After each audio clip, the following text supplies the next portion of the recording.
Hello hi नमस्ते welcome back to my channel again. आप सभी का बहुत बहुत स्वागत है मेरे यूट्यूब चैनल साइको सूत्रा पर। और आज हम पढ़ने जा रहे हैं साइकोपैथोलॉजी की प्लेलिस्ट चल रही है जैसे आप सभी को पता है। सो ऑर्गेनिक एंड बायोलॉजिकल फैक्टर हम कर चुके हैं, साइको सोशल फैक्टर भी हम कर सकते हैं। ठीक है, आज हम करने जा रहे हैं सोशियो कल्चरल फैक्टर जो कि लास्ट फैक्टर है। ठीक है, सारे मैंने वीडियो बना रखे हैं, एक बार आप डिस्क्रिप्शन में जाके इसकी प्लेलिस्ट का लिंक डाला है मैंने, आप एक बार आराम से देख लीजिए, समझ में आ जाएगा आपको। Keep studying. ओके, सो आज का टॉपिक स्टार्ट करते हैं। Socio cultural factor in the same way as genetic inheritance, like जैसे जेनेटिक फैक्टर अफेक्ट करता है मेंटल इलनेस को, सोशियो साइको सोशल भी करता है, वैसे socio cultural inheritance shape up our behavior. Pathogenic societal influence may be the cause of mental disorder. अब pathogenic societal influence क्या होते हैं? ठीक है, बेसिकली इसको फोर पार्ट्स में डिवाइड कर रखा है। पहला है लो सोशो इकोनॉमिक स्टेटस, ठीक है, लो SES कहते हैं इसको, एंड अनएम्प्लॉयमेंट। सेकेंड है कन्फ्लिक्टिंग सोशल रोल्स। थर्ड है prejudice and discrimination in race gender culture, ठीक है, ये तो पता ही हमें, and social change and uncertainty. So चलिए स्टार्ट करते हैं आज का लेक्चर। पहला टॉपिक है, पहला पॉइंट है इसमें, sub point, low socio economic status and unemployment. It is seen that the lower socio economic class the higher the incidence of the normal behaviour. जितना कम हमारा स्टेटस होगा ना, मतलब सोशियो इकोनॉमिक स्टेटस, हम कह सकते हैं इसको कि एक फैमिली की जो फाइनेंशियल, हम कह सकते हैं एनुअल सैलरी, अगर वो जितना कम होगा ना, उनकी सैलरी, उनका घर का फाइनेंशियल बजट जितना कम होगा, चांसेस है कि उनका एबनॉर्मल बिहेवियर उतना ज़्यादा होगा। पहला तो उसको डिस्क्रिमिनेशन कह सकते हैं, ठीक है, इसका कॉज, और दूसरा माल अडेप्टिवनेस, मतलब माल न्यूट्रिशन कह सकते हैं। ठीक है, इन दोनों फैक्टर से। खैर आगे पढ़ते हैं।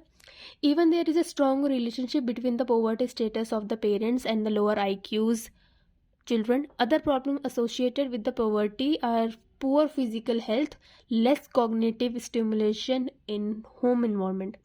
Studies have also shown relationship of unemployment with the high rates of abnormal behavior, demoralization and emotional disturbance. Unemployment adversely affect the mental and physical health. In particular, rate of depression, marital problems and somatic complaints increased, ठीक है, increase during the periods of employment unemployment. क्या है इसका कहने का मतलब? जैसे कि मैंने कहा किसी फैमिली का मंथली फाइनेंशियल बजट अगर बहुत कम है, मतलब वो पुअर है, ठीक है, अपनी सोसाइटी में, ठीक है, इस दुनिया में अगर वो कोई पोवर्टी लाइन पे है, कोई पुअर है, उसका एजुकेशन भी पुअर होगा, उसका न्यूट्रिशन भी पुअर होगा, हेंस लोअर IQ होगा, फिजिकल हेल्थ खराब होगा, मेंटल हेल्थ खराब होगा, लेस कॉग्निटिव कैपेसिटी होगी उसकी, होम इन्वायरमेंट में जो चीज़ें होती है वो भी कम होंगी और अफेक्ट करेंगी उसको। स्टडीज़ ने क्या किया है कि अनएम्प्लॉयमेंट जितना ज़्यादा होता है ना, अबनॉर्मल बिहेवियर उतना ही ज़्यादा होता है, इमोशनल डिस्टर्बेंस उतना ही ज़्यादा होता है। किसी के पास जॉब नहीं है, किसी के पास पैसा नहीं है, उसका मेंटल स्टेटस क्या होगा? अब खुद सोचो। Unemployment adversely affect our mental and physical health, ठीक है। सेकेंड पॉइंट है conflicting social roles. Conflicting social role मतलब these can happen in the organised society. For example, in war soldiers are asked by their superiors to kill another social beings, as they are subsequently develop serious feeling of guilt as their roles in the conflict with societal and own personal values, according to which killing or hurting is a sin. For example, कोई combat हो रहा है, ठीक है, army combat हो रहा है, उसमें हेड ने कहा कि इसको ये टेररिस्ट है, इन दो लोगों को मार दो। अब एज अ रूल और सुपीरियर, ठीक है, सोशल रूल उनका क्या है कि हाँ, मुझे ना अपने देश को प्रोटेक्ट करने के लिए इन दोनों इंसान को मारना पड़ेगा, लेकिन कुछ पर्सनल वैल्यूज़ भी तो है, सोसाइटल वैल्यूज़ के लिए तो आपने वो कर दिया, ठीक है, लेकिन जो आपकी पर्सनल वैल्यूज़ है उसमें आपको पर्सनल रोल क्या है? आपकी वैल्यू है ना कि मुझे गिल्ट हो जाएगा कि अरे यार मैंने एक इंसान को मार दिया, लेकिन वही सोशल रूल है वो, ठीक है, सोशल रोल है आपका, वो आपको करना है। जो सोसाइटल और जो पर्सनल वैल्यूज़ में जो कॉन्फ्लिक्ट होता है रोल्स में, और जो गिल्ट पैदा होता है, उसी से होता है conflict of social roles. Third है prejudice and discrimination in gender, race और कल्चर, ये तो सबको पता है, आप भी इससे रिलेट कर पा रहे होंगे. People are globally subjected to demoralising stereotype and over discrimination according to race. ठीक है, वो कौन सी जाति के हैं, क्या उनका लिंग है, किस कैसे बैकग्राउंड से आते हैं, उनका स्किन कलर क्या है, ठीक है, कहाँ से आते हैं, माइनॉरिटी है कि मेजॉरिटी है, इससे बहुत आज भी स्टीरियोटाइप होता है इसके चलते. ठीक है, in employment, education and housing, prejudice against minority leads to increased prevalence of certain mental disorder. prejudice जितना minority groups, जो भी नीचे दर्जे के लोग होते हैं, खैर कोई भी नीचा ऊंचा नहीं है, ये इसमें minority group ले है, तो मैं आपको बस समझाना चाह रही हूँ. जो minority group है उनको लेके जितना भी prejudice होता है वो मेंटल डिसऑर्डर को बढ़ा सकता है, इनफैक्ट बढ़ाता भी है. There is a difference between men and women roles, as women must cope with a widely variety of roles assign to them such as mother, home maker और एम्प्लॉयज.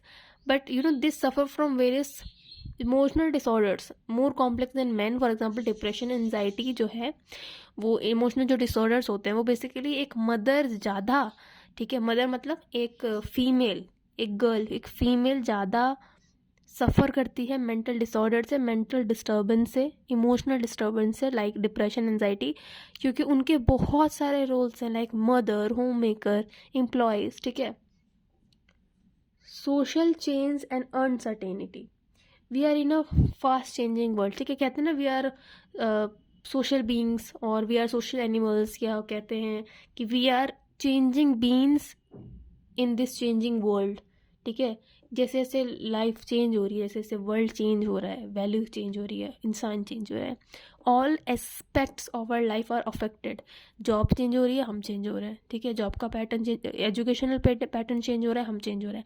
फैमिलीज बदल रही हैं, लेजर टाइम कम ज़्यादा हो रहा है, को भी क्वालिटी है उसकी. फाइनेंसेस, बिलीव्स, वैल्यू जैसे जैसे बढ़ते हैं, चेंजेस होते हैं, वो हमको अफेक्ट करते हैं. कॉन्स्टेंट एडजस्टमेंट, जब बहुत ही जल्दी जल्दी इतना ज़्यादा रैपिड चेंज हो रहा है हर जगह, दुनिया इतनी ज़्यादा बदल रही है, तो हो सकता है कि हम जल्दी जल्दी कांस्टेंट जो हम एडजस्टमेंट कर रहे हैं ना इस एनवायरनमेंट में एडजस्ट होने के लिए, जो भी एफर्ट कर रहे हैं, हो सकता है उससे हमको स्ट्रेस हो जाए. Thus despair and demoralisation, the sense of helplessness are abnormal reaction to the stressful events. So I hope कि आपको समझ में आया हो ये वाला पार्ट. और तो इसी के साथ हमारा ख़त्म होता है कॉजेज़. ठीक है, like causative factors of mental disorder, organic हो गया, ठीक है, मतलब बायोलॉजिकल फैक्टर्स हो गए, साइको सोशल फैक्टर्स हो गए, सोशियो कल्चरल फैक्टर्स भी हो गए. आई होप आपको आज का वीडियो पसंद आया हो. एक बार आप डिस्क्रिप्शन में लिंक देख लीजिए. ठीक है, काफ़ी सारे लिंक दे रखे हैं, और इसकी प्लेलिस्ट सेपरेट साइकोपैथोलॉजी का भी लिंक मैंने दे रखा है. Please do like comment. ठीक है, आप लोग देख रहे हो आपको हेल्प हो जाती है, लेकिन आप लाइक नहीं करते हो. लाइक में क्या जाता है बताइए. लाइक कीजिए, कमेंट कीजिए, हमको भी अप्रिशिएशन मिलता है, हमको भी मोटिवेशन की ज़रूरत है अगर हम आपके कुछ काम आ रहे हैं. सो प्लीज़ आप हमको अप्रिशिएट करें. It would be very appreciable and very motivating. So keep studying. All the best for your future, all the best for exams. Keep studying, keep watching, keep supporting. Bye bye.